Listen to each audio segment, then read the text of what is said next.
The inciting incident. The bustling streets of New Geneva fell silent as the holographic broadcast flickered to life.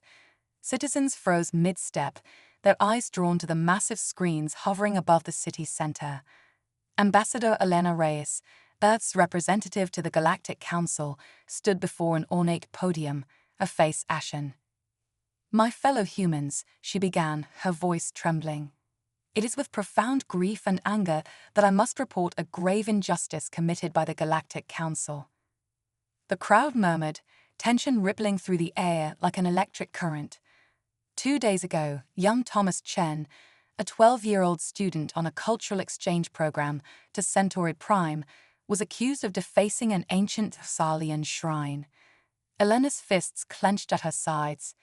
Despite a complete lack of evidence, and in violation of all intergalactic laws regarding the treatment of minors, the Council found Thomas guilty. A collective gasp rose from the assembled humans. Parents clutched their children closer, eyes wide with disbelief. The sentence, Elena's voice cracked. She took a deep breath, steeling herself. The sentence was immediate execution. Thomas Chen was put to death before I could even file an appeal. The city erupted in outrage. Cries of anguish and fury echoed off the gleaming skyscrapers. Elena raised her hands, calling for calm. "I have lodged a formal protest with the Council, demanding justice for Thomas and his family, but my words fell on deaf ears." The Kalian representative, Councillor Zexler, had the audacity to call this a necessary lesson for our primitive species. On a military base halfway across the globe, General Marcus Donovan watched the broadcast with clenched jaw. His weathered face was a mask of barely contained rage. As Elena continued her address, Marcus turned to his aide. "Contact the president," he growled. "It's time." The aide nodded grimly and hurried from the room. Back in New Geneva, Elena's impassioned speech reached its crescendo. "For too long, humanity has endured the Council's condescension and injustice. We joined their galactic community in good faith, hoping to learn and grow alongside our cosmic neighbors. Instead, we have been treated as second-class citizens, our rights trampled, our dignity mocked." The crowd roared its approval, anger giving way to a swell of pride and determination. "No more," Elena declared, her eyes blazing. "The execution of Thomas Chen will not be forgotten. It will not be forgiven. From this day forward, Earth stands ready to defend its people by any means necessary. We will no longer bow to the Council's tyranny." As cheers echoed through the streets, few noticed the brief flicker of the city's power grid. Deep beneath the Earth's surface, long-dormant systems hummed to life. In Washington, D.C., President Amelia Chen, no relation to the slain boy, sat in the Oval Office, surrounded by her top advisors. The room was thick with tension as they watched Elena's broadcast. "Madam President," General Donovan's gruff voice came through the secure comm channel. "Are we go for Operation Phoenix?" Amelia closed her eyes, the weight of history pressing down upon her shoulders. When she opened them again, they shone with resolve. "We are go, General. May God have mercy on us all." Across the globe, in hidden bunkers and undersea bases, soldiers snapped to attention. Codes were entered, safety protocols disengaged. In the skies above, satellites realigned themselves, their true purpose finally revealed. And in the depths of space, nestled within the rings of Saturn, a massive hangar bay slowly opened. Row upon row of sleek warships stirred from their long slumber, fusion engines glowing to life. Humanity had maintained the illusion of a fledgling spacefaring race, all while secretly building the most advanced fleet the galaxy had ever seen. Now, that fleet would be unleashed. On the Galactic Council's capital world of harmonious unity, Councillor Zexlor lounged in his opulent chambers, savoring a glass of rare Aldebaran wine. A subordinate burst in, antenna quivering with alarm. "Councillor, we're detecting massive energy signatures from the Sol system." Zexlor waved a dismissive tentacle. "Impossible. The humans are centuries away from developing that level of technology." The subordinate's exoskeleton paled. Sir, our long-range scans confirm it. Hundreds of warships, unlike anything we've ever seen. For the first time in his long life, Zexlor felt a flicker of fear. He rose from his lounger, mandibles clicking nervously. Alert the Council, mobilize the defense fleet, and get me everything we have on Earth's military capabilities. As alarms blared across harmonious unity, the first wave of Earth's hidden armadae emerged from hyperspace. At their head flew the EFS Nemesis, flagship of the Terran Liberation Fleet. On its bridge stood Admiral Kira Chen, sister of the murdered Thomas. Kira's eyes gleamed with a mixture of sorrow and determination as she gazed upon the glittering jewel of the Council's homeworld. For Thomas, she whispered, then louder, all ships, weapons free. Show these bastards what happens when you wake a sleeping giant. The stars themselves seemed to tremble as humanity's fury was finally unleashed. The Phoenix rises. The vast expanse of space erupted in a dazzling display of firepower as Earth's hidden fleet, dubbed Operation Phoenix, engaged the hastily assembled Galactic Council defense forces. Admiral Kira Chen stood on the bridge of the EFS Nemesis, her face illuminated by the strode-like flashes of energy weapons and explosions. Status report, she barked, her eyes never leaving the tactical hologram dominating the center of the bridge. Lieutenant Commander Zara Okoye, the ship's tactical officer, responded crisply. Our quantum-shifted shields are holding at 92%, Admiral. The Council ships seem unable to lock onto our true positions due to our phase variance technology. Kira allowed herself a grim smile. Decades of reverse engineering alien tech salvaged from crashed UFOs had paid off in ways the Galactic Council couldn't begin to imagine. What about our Nexus cannon? Kira asked, referring to the Nemesis primary weapon, a marvel of human ingenuity that harnessed the power of artificial micro-wormholes. Charged and ready, Admiral, Zara replied, awaiting your command. Kira's hand hovered over the firing control. This was the moment that would change everything. With a deep breath, she gave the order. Fire. The Nemesis shuddered as reality itself seemed to twist around the ship.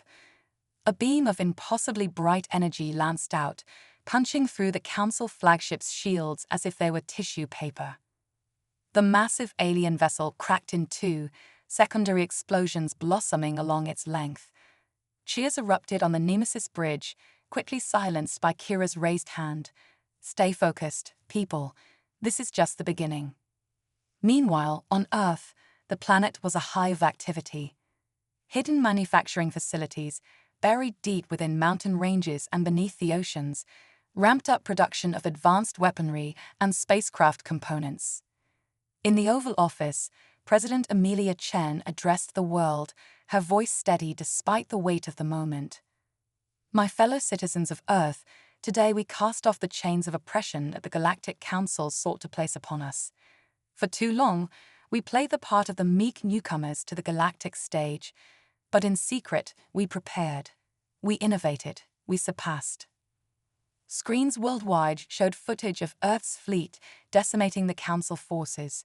Humanity watched in awe as their hidden strength was finally revealed. The tragic and unjust execution of young Thomas Chen was the final straw, President Chen continued. But make no mistake, this day has been long in coming. Today, we fight not just for vengeance, but for our rightful place among the stars. As humanity rallied behind their leaders, the battle in space took an unexpected turn.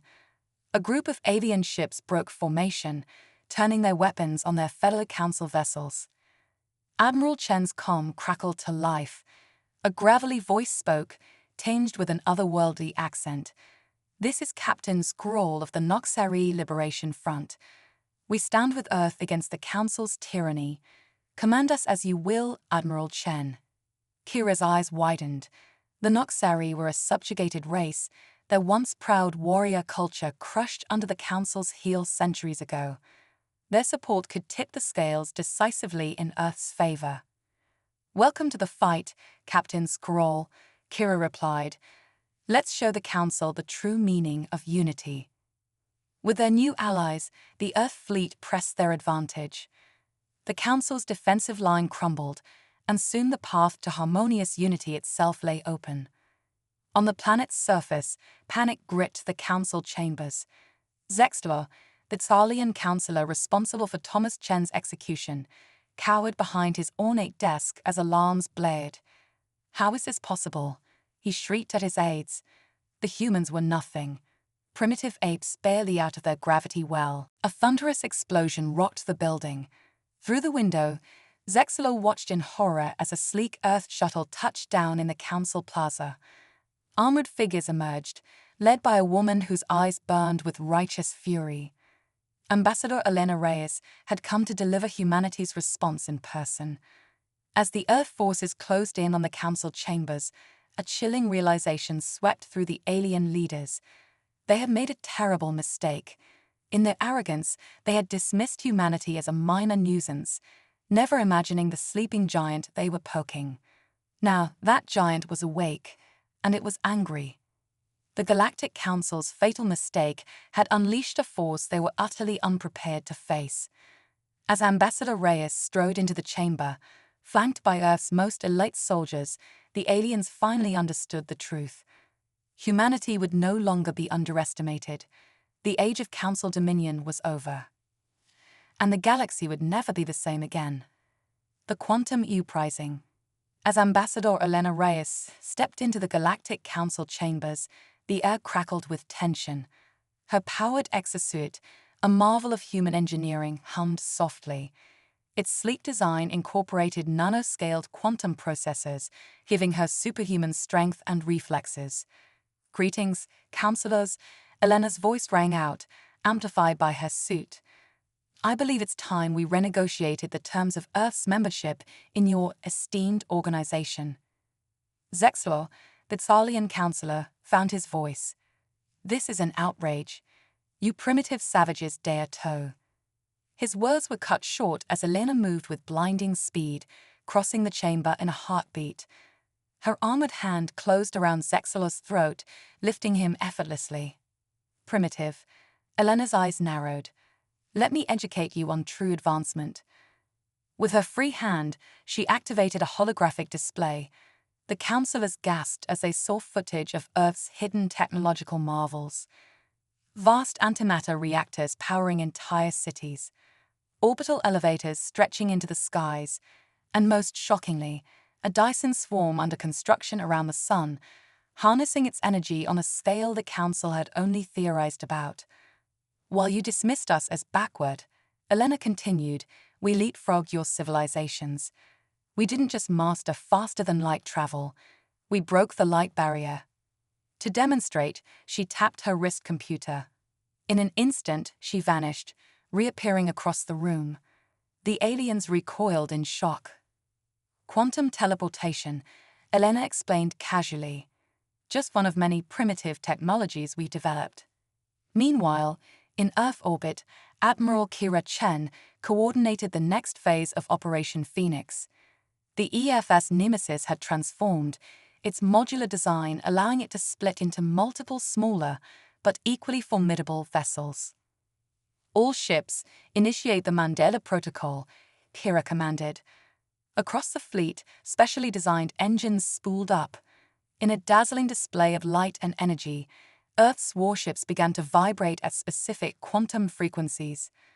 To the astonished Council forces, it appeared as if the human fleet had suddenly multiplied. Thousands of identical ships now filled space, each one as solid and real as the original. "Quantum superposition on a macroscopic scale," Kira murmured, allowing herself a moment of pride in human achievement. "Let's see them try to hit us now." Back in the Council chambers, Elena was laying out humanity's terms. First, the immediate dissolution of the current Galactic Council. In its place, we propose a new intergalactic alliance, with truly equal representation for all sentient species. The councillors muttered among themselves, a mix of fear and reluctant admiration in their alien eyes. Second, reparations for all races who have suffered under Council rule. "We've seen how you've exploited countless civilizations. That ends today." Elena's gaze swept the room, daring anyone to object. None did. And finally, her voice softened slightly. Justice for Thomas Chen. The individuals responsible for his execution will stand trial under the new Alliance laws. As if on cue, the chamber's doors burst open. A squad of Earth's elite Phantom Commandos entered, their adaptive camouflage shimmering as it adjusted to the alien environment. Counselor Zexalor, the lead commando, announced, "You are under arrest for crimes against sentient beings." As Zexalor was led away, sputtering indignantly, a commotion arose from the far side of the chamber. A group of alien representatives pushed forward, led by a towering crystalline being. "I am Xylith of the Lumina Collective," the crystal entity chimed, its voice like music. "We have long opposed the Council's tyranny from the shadows. Earth's actions have given us the courage to step into the light. We stand with humanity." One by one, other alien factions declared their support. The Zorax Hive Mind, the Aquilian Star Republic, even the Silicon Consciousness, an AI collective long shunned by the Council. Elena smiled, feeling the tide of history turning. "Welcome, friends. Together, we'll forge a new era of galactic cooperation." But even as alliances formed and a new order beckoned, dark clouds gathered on the horizon. In the depths of uncharted space, an ancient evil stirred, awakened by the immense energies of the battle. The void harvesters, cosmic horrors that fed on entire civilizations, sensed a feast in the making. Their vast, world-eating ships began to move, drawn inexorably towards the conflict. Humanity had won its freedom and respect among the stars, but an even greater challenge now loomed, one that would test not just Earth, but the entire galaxy. As the new intergalactic alliance celebrated its formation, blissfully unaware of the approaching threat, Admiral Kira Chen felt a chill run down her spine. She gazed out at the star-filled vista, a sense of foreboding washing over her. The true test of humanity's place in the cosmos was yet to come, and the fate of all sentient life would hang in the balance. The cosmic chess game. As the newly formed intergalactic alliance celebrated its victory, a shadow loomed on the edge of known space. Admiral Kira Chen stood on the bridge of the EFS Nexus, Earth's most advanced command ship, her eyes fixed on a holographic display of the galaxy. "Computer, enhance Sector Zeta 9, she ordered. The AI complied, zooming in on a region of space that seemed to ripple and distort. "By the stars," Kira breathed. "It's true. They're coming." The void harvesters, cosmic entities of unimaginable power, were on the move. Their world-eating ships, each the size of a small moon, defied the laws of physics as understood by most species. Kira opened a secure channel to Earth. "Madam President, it's time to activate the Pandora Protocol." On Earth, deep beneath the Mariana Trench, a secret facility hummed to life. Banks of quantum computers, more powerful than all other computers in the galaxy combined, began processing data at speeds that bordered on precognition. Dr. Arya Khan, Earth's foremost expert in xenobiology and theoretical physics, stood before a gathering of Alliance leaders. Her holographic form flickered as she addressed representatives from 100 different species. "The void harvesters aren't just a threat to our alliance," she explained, her voice grave. "They're a threat to the very fabric of spacetime itself. Each civilization they consume adds to their power, warping reality around them." The assembled aliens murmured in fear and awe. A Zorax hive-mind node pulsed with anxiety. "How can we hope to stand against such beings?" Dr. Khan smiled, a glimmer of hope in her eyes. "With this," she gestured, and a hologram of a sleek, almost organic-looking device appeared. "We call it the Cosmic Weave." As she explained the device's function, jaws dropped and tentacles wiggled in astonishment. The Cosmic Weave was a network of quantum-entangled nodes that could be spread across the galaxy. Once activated, it would create a kind of galactic immune system, allowing allied worlds to share energy, information, and even matter instantaneously. But the true power of the weave, Dr. Khan continued, lies in its ability to manipulate the fundamental forces of the universe itself. Gravity, electromagnetism, the strong and weak nuclear forces, all become tools in our hands. Meanwhile, in the depths of space, humanity's hidden trump card was unveiled. The Dyson swarm around Earth's sun, thought to be merely an energy collection system, began to move. Millions of satellites realigned, forming intricate patterns. Admiral Chen watched with pride as the swarm took on its true form, the Soul Forge. This cosmic megastructure was part shipyard, part weapon, and part reality manipulator. "All ships, prepare for forge jump," Kira commanded. The Ally fleet, a mix of Earth vessels and their new alien allies, took formation around the Soul Forge. In a blinding flash of light that momentarily outshone the sun itself, the entire fleet vanished, only to reappear at the edge of the Void Harvester's advance. The battle that ensued was unlike anything the galaxy had ever witnessed. Alliance ships started between the colossal harvester vessels, their weapons enhanced by the cosmic weave. Beams of pure gravitational force tore holes in the fabric of space, swallowing chunks of the enemy fleet. Swarms of nanobots, controlled by the silicon consciousness, infiltrated harvester ships, rewriting their alien technology from within. The crystalline Lumina used their natural ability to manipulate light, creating dazzling illusions that confused and disoriented the cosmic horrors. But the Void Harvesters were ancient and powerful. They lashed out with tendrils of dark energy, entire Alliance ships blinking out of existence at their touch. As the battle raged, Dr. Khan worked feverishly in her underwater lab. The cosmic weave was performing beyond expectations, but it wasn't enough. They needed something more. In a moment of brilliant inspiration, Aria realized the missing piece. "It's not about destroying them," she muttered. "It's about changing them." She opened a channel to Admiral Chen. "Kira, we need to recalibrate the Soul Forge. We're going to rewrite the Harvester's very nature." Understanding dawned in Kira's eyes. With a series of rapid commands, the Soul Forge began to pulse with otherworldly energies.